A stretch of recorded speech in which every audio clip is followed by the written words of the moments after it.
coverage, uninsured motorist, medical payments, but I just need car insurance.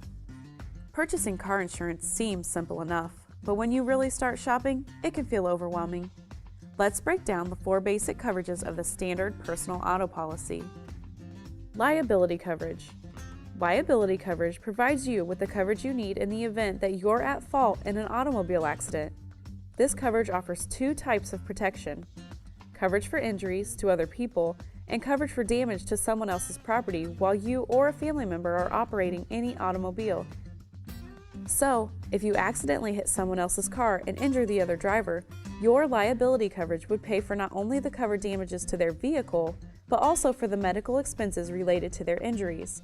And yes, I said their injuries, not your own, which leads us to our second coverage, medical payments coverage. Because liability coverage only provides coverage for injuries caused to the other people involved, you'll need medical payments coverage to help pay medical expenses related to injuries sustained by you or your passengers in an accident. This coverage comes into play no matter who is at fault. The third part of personal auto insurance is uninsured motorist coverage, or UM coverage.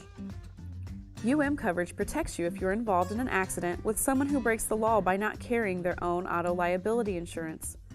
It does this by helping pay for any medical expenses you incur as a result of getting hit by an uninsured driver.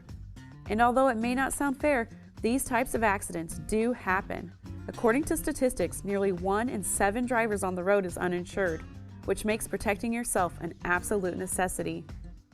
In many states, you can also purchase additional protection called underinsured motorist coverage.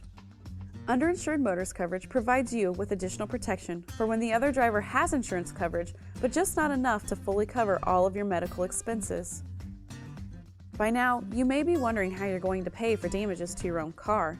That's where the 4th and final part of your auto policy comes into play, coverage for damage to your car, also known as physical damage coverage. It pays for direct and accidental loss to your vehicle. There are 2 parts to physical damage coverage: collision, for when your car impacts another vehicle or object or is upset, and other than collision, which covers almost any other type of direct accidental loss not excluded by your policy.